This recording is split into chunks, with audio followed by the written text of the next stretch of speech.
da luta livre, não só em São Paulo, mas também no Rio de Janeiro. Bacana, Elton. Agora eu vou fazer uma pergunta sobre a capoeira. Né? Historicamente, se a gente pensar assim, as grandes, vamos colocar assim, escolas de capoeira no Brasil, as mais tradicionais, a carioca, a baiana, enfim, fala um pouco para a gente, contextualiza um pouco a diferença histórica de cada uma, qual que era mais agressiva, enfim, um pouco sobre a diferença da capoeira praticada, historicamente praticada no Rio de Janeiro e na Bahia, e os mestres históricos de cada local. Então, a capoeira do Rio de Janeiro, ela está muito ligada ali, né, às maltas no século XIX, que eram gangues, né, urbanas, dominavam ali todo o cenário urbano do Rio de Janeiro. Depois eles acabam sofrendo perseguição do governo, né? Muitos desses grupos dominavam ali toda a área urbana, né? Nada diferente de hoje, né? Eles acabam sofrendo uma perseguição do governo, né? A capoeira se torna crime ali em 1889, né? Aí você tem ali o golpe da República, praticamente os grandes representantes dessa capoeira, eles são presos, né? São mandados para prisões fora do Rio de Janeiro. Essa capoeira acaba perdendo, né? Muito desse movimento.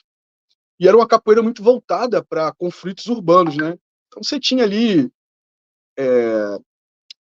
lutadores que conheciam, né, outros sistemas de luta, né? Eu falo muito do Savate, mas você tinha outros sistemas de luta também dentro desses grupos, né? Eram vários grupos, né, que dominavam ali o cenário urbano do Rio de Janeiro no século XIX. Você tinha também muito veteranos de guerra, você tinha militares, ex-militares, né? Então era uma luta muito forjada para esse tipo de combate, né? Se trabalhava muito como um sistema eclético. Você tinha armas, né? Diversos tipos de armas, e era uma luta muito objetiva. Já no início ali do século XX, personagens ali importantes como o Maraleixo, por isso que eu sempre falo do Maraleixo, né? Eu tento sempre trazer a figura do Maraleixo para esse tipo de debate. Ele é muito importante porque ele vai pavimentando, né, a capoeira como um sistema de luta, né, respeitável dentro da sociedade. O pessoal fala muito assim, porque o mestre Bimba tirou a capoeira do Código Penal. Cara, a capoeira vai sair do Código Penal no início de 40, né? Ninguém conhecia nem o mestre Bimba no Rio de Janeiro. Esse é um trabalho ali, não só do Maraleixo, né, mas de outros personagens ali, que vão construindo, né, vão pavimentando esse caminho aí, para que outros, né, pudessem usufruir. O Maraleixo é um desses personagens, né, muito importante, né? Ele começa ali a dar aula de capoeira em diversas instituições militares, né, e civis. Aí depois você tem outros também ali, como o famoso Senhorzinho, né? O Senhorzinho, ele tem uma importância no sentido de preparar esses lutadores, né, os alunos dele, de uma forma onde eles pudessem ali sobreviver, né, dentro do ringue inicialmente, que era isso que os capoeiras faziam, né? Porque era uma luta de rua, era uma luta de defesa pessoal, não era uma luta de ringue, né? Então, no início desses confrontos ali contra o jiu-jitsu, contra a luta livre, os capoeiristas tiveram uma dificuldade muito grande, né? Primeiro, lugar fechado, é fácil de serem agarrados, né? Não tinha um pouco conhecimento técnico de grappling, né?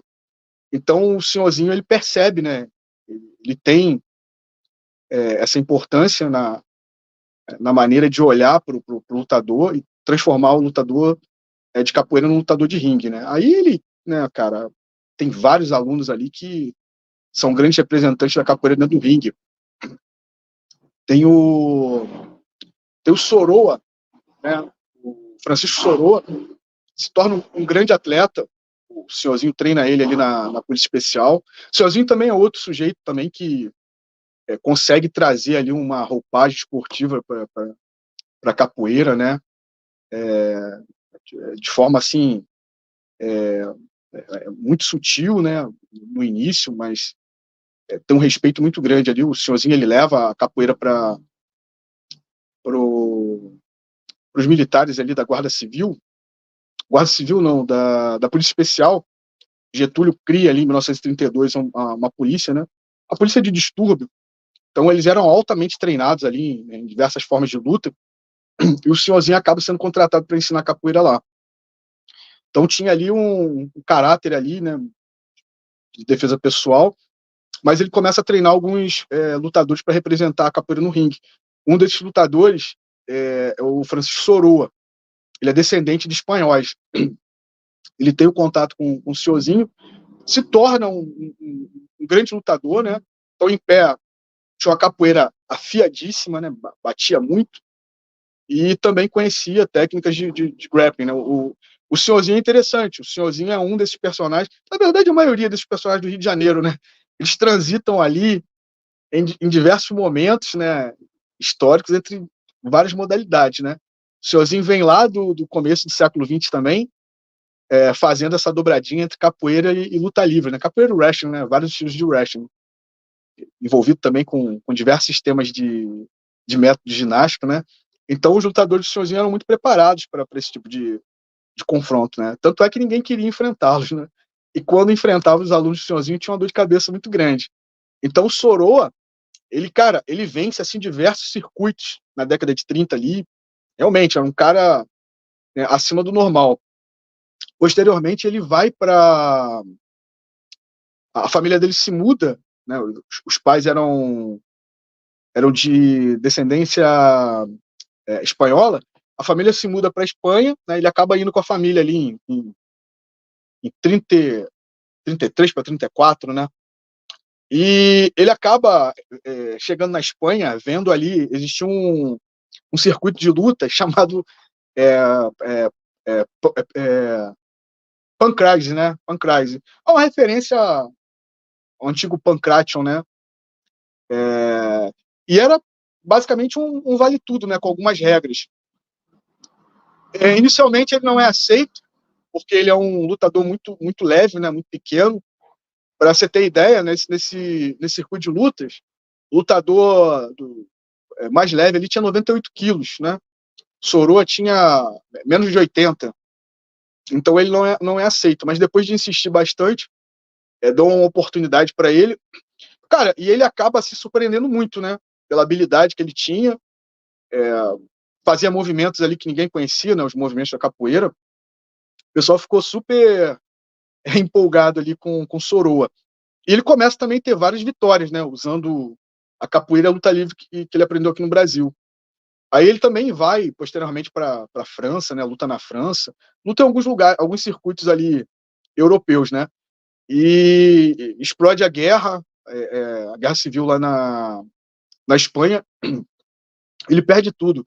Ele havia montado uma academia gigantesca, cara. Vários lutadores famosos da época iam treinar na academia dele, né?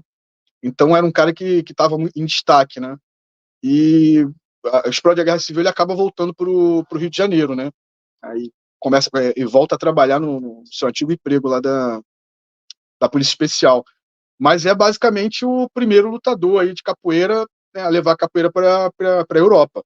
É o Soroa. Lutou em ringues mesmo, né? Você tem diversas fotos, diversas reportagens do Soroa lutando e vencendo. O senhorzinho também tinha um outro lutador chamado André Jensen, né? Que era um lutador também excepcional. Deu aula em diversas localidades no Rio de Janeiro. Teve uma época, 1935, na Bahia, também estava se construindo ali um circuito de luta, né? Como havia no Rio de Janeiro, como havia em Belo Horizonte, né? Falei anteriormente. Então a Bahia ali, acho que já de olho ali em tudo que estava acontecendo no Rio de Janeiro, em Belo Horizonte, eles começam a criar um circuito de lutas também. E chega na Bahia um lutador chamado Ricardo Nibon, que era aluno da Academia Gracie. Esse Ricardo Nibon era um lutador excepcional também, né? Fez diversas lutas aqui no Rio de Janeiro, começou a viajar ali pelo Nordeste, ele para na Bahia, né? Faz diversos desafios ali nas rádios, nos jornais, e durante muito tempo, né? ninguém quis lutar com o Nibon. O André Jensen, que é esse aluno do senhorzinho, ele estava excursionando com um time de futebol. Ele era goleiro, substituto desse time. Ele era goleiro do Botafogo. E esse time acaba jogando ali contra o Bahia, né, em 1935. E o pessoal descobriu que ele era aluno do senhorzinho, né? O senhorzinho era muito conhecido. E os empresários locais foram lá fazer uma proposta para ele, aceitar o desafio do Nibon, já que nenhum baiano queria enfrentar o lutador carioca. E o Jansen acaba aceitando. Então eles fazem ali, né, basicamente o que seria o primeiro Vale Tudo, né, da Bahia em 1935. Uma luta muito violenta, né, onde eles trocaram muita golpe em pé, né, muito soco, chute, e uma luta também no chão, né, onde o Jensen conseguiu ali se defender muito bem, né, conhecia a luta livre, né, por mais que o adversário dele fosse um grande conhecedor de jiu-jitsu, ele também conhecia muitas técnicas de grappling, acaba sobrevivendo e termina uma luta em empate, mas essa luta aí repercutiu muito, ela vai até influenciar aí nos próximos eventos, né, nos eventos seguintes aí que o Mestre Bimba vai passar. Mas também é outro personagem aí também do senhorzinho. O senhorzinho, além de ser esse mestre de capoeira que percebeu que a capoeira tinha que se modernizar para se tornar uma luta de ringue, né, para enfrentar outras modalidades, o senhorzinho era um grande treinador de vários, cara, esportes, né, não só de luta, mas corrida, natação, levantamento de peso, enfim, onde o senhorzinho colocava a mão, ele transformava os seus discípulos em verdadeiros campeões. E você tem, né, o Zeca Floriano, que é o segundo, é o filho do segundo presidente da República, né, do Marechal Floriano Peixoto, também outro personagem assim que dá para ficar falando dele assim durante uma live inteira, né, cara? Um sujeito que ele foge da escola militar, né? O pai dele queria que ele fosse militar. Ele foge da escola militar muito, muito jovem, né? E vai atrás do circo. Era movido por uma vida de aventuras, né? Então, vivia com vários lutadores, né? Nessa vida circense. Se tornou também um grande esportista, né? Na natação. Jogou futebol, era exímio atirador. Né? Então, tudo que era esporte, onde o José Floriano participava, ele se tornava campeão. Parece que tudo que chegava de novidade, tudo que esporte começava a se desenvolver no Rio de Janeiro, ele rapidamente se matriculava, se tornava um melhor. Né? Aí ia representar o Rio de Janeiro em diversas localidades do Brasil. Né? Mas na luta, ele se torna muito importante, né? Na capoeira. Ele começa a ensinar capoeira já em 1909, segunda academia, vamos dizer assim, oficial, né, que a gente tem, ali no Clube do Tiro Federal, no Rio de Janeiro. Ele ensina ali de forma acadêmica, capoeira, luta livre, né, se torna também um grande representante do wrestling, né, depois se envolve com boxe. Tem uma passagem muito interessante do Zeca Floriano, que ele vai fazer uma turnê na Europa, e uma vez ele falando que passando pela Inglaterra, ele viu alguns brasileiros sendo agredidos, né, por um boxer inglês. Né, e ele tentou ali separar a briga, e o sujeito estava muito descontrolado e acabou tentando agredir o Zeca. E o Zeca foi desviando, né, dos socos ali, do boxer inglês, e se juntou a uma multidão, todo mundo começou a bater palmas, né, pro Zeca. E num certo momento o Zeca acabou aplicando ali um cruzado, né, um direto, um cruzado, joga o lutador a nocaute. Então ele fica um tempo no chão, né, as pessoas vão ao delírio, né, começam a gritar, e depois ele se recupera, levanta de novo e tenta agredir novamente o Zeca, né. Então ele aplica ali um corta-capim e nocauteia de vez ali o lutador inglês, né. Mas é uma passagem interessante do Zeca. O Zeca também foi um sujeito também bem interessante, tem uma vida bem interessante ali, não só na capoeira, em diversos esportes, né. Você tem também o Jaime Ferreira, né, que esse aí também É um personagem que ele tem 2 biografias na trilogia, né? São os únicos personagens na nossa trilogia que eu e o Eduardo a gente fez questão assim de colocar 2 biografias, né? É o Jaime Ferreira e o Senhorzinho. Ambos têm uma biografia tanto na capoeira, né, quanto na luta livre. Eles transitaram, representaram também, né, essa luta livre ali que começa a ser desenvolvida no início ali do século XX. O Jaime, cara, ele é importante em diversos momentos ali da história para a capoeira, principalmente que ele vai para a Bahia, ele aprende capoeira. O Jaime ele não é carioca, né? Ele nasce no sul e não, ele é pernambucano. Depois ele vai para o sul e acaba vindo para o Rio de Janeiro. O pai dele era militar. Ele tem uma história meio parecida com a do Zeca, né? Ele também vai cursar, né, a escola militar, desiste da escola militar e vira lutador. Acaba se tornando um lutador profissional. Então ele era muito bom também com boxe, era muito bom com wrestling e conhecia capoeira. Ele aprende capoeira nos morros, né? E também foi um grande dançarino de machixe, né, que eu não sei se dança isso ainda, né? Mas foi uma dança assim que foi moda, né? Ele se apresentava em diversas localidades do Brasil, foi para a Europa, né? Era assim o grande nome do machixe na época. Quem curte música aí vai saber do que eu tô falando. Em 1917 ele sai do Rio de Janeiro e ele vai morar na Bahia, em 17. Então ele começa ali a dar aula ali de lutas, né? Para a Guarda Civil, para a escola de aprendizes de marinheiro, onde ele começa a ter um contato ali com muitos capoeiristas baianos, né? Isso aí é muito interessante. E depois ele monta ali em 1919 para 20, ele monta também uma academia no centro de Salvador, né? É uma academia assim de primeiro mundo, né? E ele leva muito tempo ali, ele tem uma interação ali com o pessoal na Bahia durante vários anos, né? Ele volta para o Rio de Janeiro ali no final de 28, início de 29, né? Mas ele é importante também que ele cria diversos circuitos de luta entre Bahia, Pernambuco, Ceará. O Zeca Floriano também, que é esse personagem que eu falei anteriormente, ele acaba se mudando para Pernambuco, ele é pernambucano também, e ele monta lá um circuito de lutas também, né? Tem ali a sua importância também.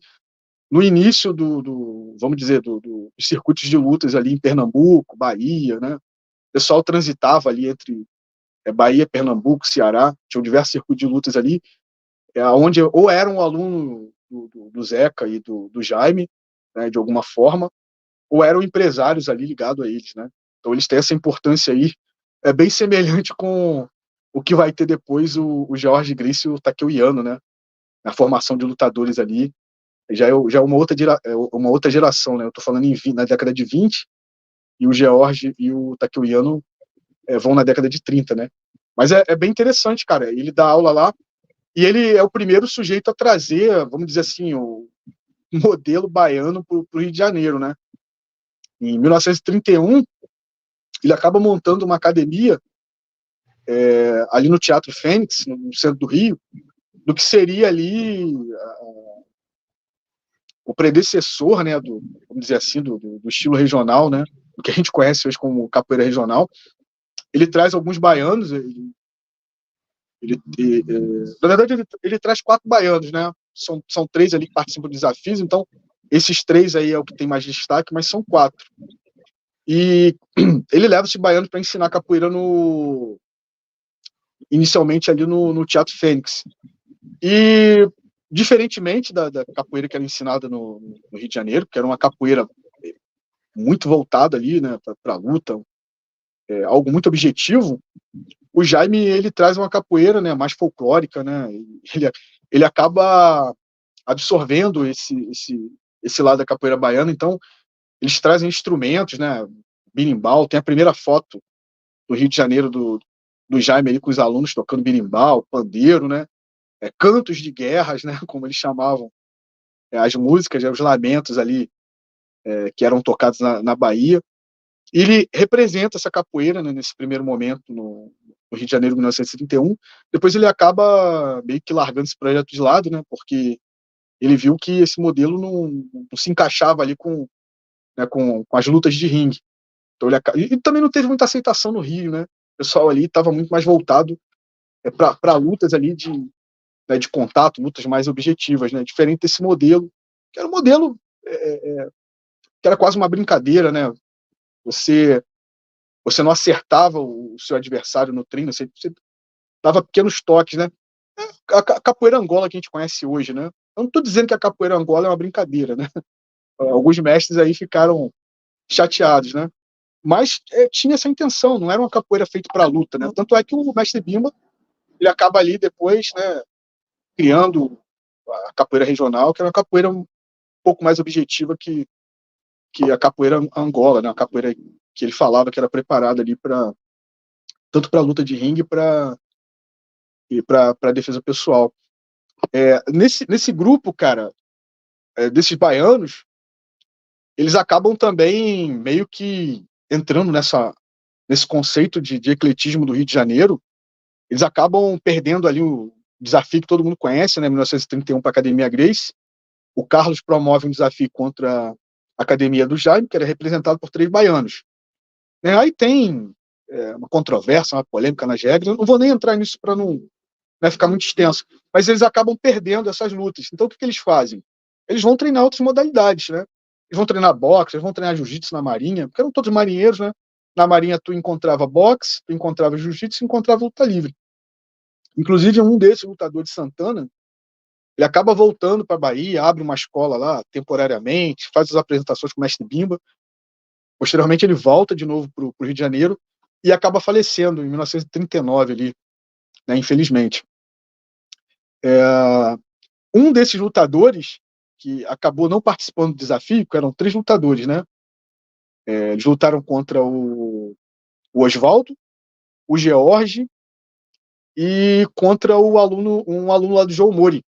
Deveria ser o Hélio, mas o Hélio tem algum problema lá, acho que é hepatite, né? O Hélio acaba sendo substituído por esse aluno João Mori. E tinha um substituto, né? Que ele não aparece. Esse sujeito ele fica impressionado ali com a maneira que os lutadores de jiu-jitsu dominam os capoeiras, né? E ele vai se tornar aluno do George, cara. Ele acaba colando com o George ali. E ele passa a década de 30, 40, 50, se torna faixa preta, né, de jiu-jitsu, e nunca mais ele larga o George, vira representante. Então você vê, né, que esses lutadores, eles de alguma forma estão sempre ali interagindo, né? Capoeira, o jiu-jitsu, né? Uma hora é um capoeirista que está no universo da capoeira, outra hora é a capoeira que está dentro do universo do jiu-jitsu. E isso, cara, você se repete ali desde o início, né, do século XX, né? Você tem ali a grande explosão na década de 30, que eu considero assim, acho que a era de ouro, né? Eu sempre falo isso, e o Eduardo, a gente gosta de falar isso. A era de ouro das artes marciais no Brasil foi realmente a década de 30, né? Depois acaba, a década de 40 ali, acaba tendo, né, uma caída muito grande nos eventos de luta, né? Só volta lá na década de 50 com a volta de Carlos. O Carlos também é tão importante, né? Até nesse sentido. Em 42 a Academia Gracie ela é fechada, Carlos acaba se mudando para o Ceará, e, cara, o impacto é muito grande na luta no Rio de Janeiro. Que todos esses eventos que eram promovidos pelo Carlos, né? Tanto os eventos de jiu-jitsu, os eventos de vale tudo, os eventos de luta livre, né, que eram estilos ADCC, eles vão diminuindo, vão acabando, né? Você tem jiu-jitsu praticamente ali no exército, você tinha instrutores, Academia Gracie fecha, o Hélio vai dar aula no apartamento dele lá, só para basicamente político, militar, empresário, né? E você tem alguns focos de resistências ali, então a luta cai muito, né? Você vê a importância do Carlos novamente, né? Então o Carlos volta ali em 48, aí que a coisa vai se desdobrar ali no início de 50, os desafios vão voltar a acontecer. Aí novamente você tem ali confrontos de capoeirista, né? O Cirandinha, o Hermani, o próprio Passarito, né?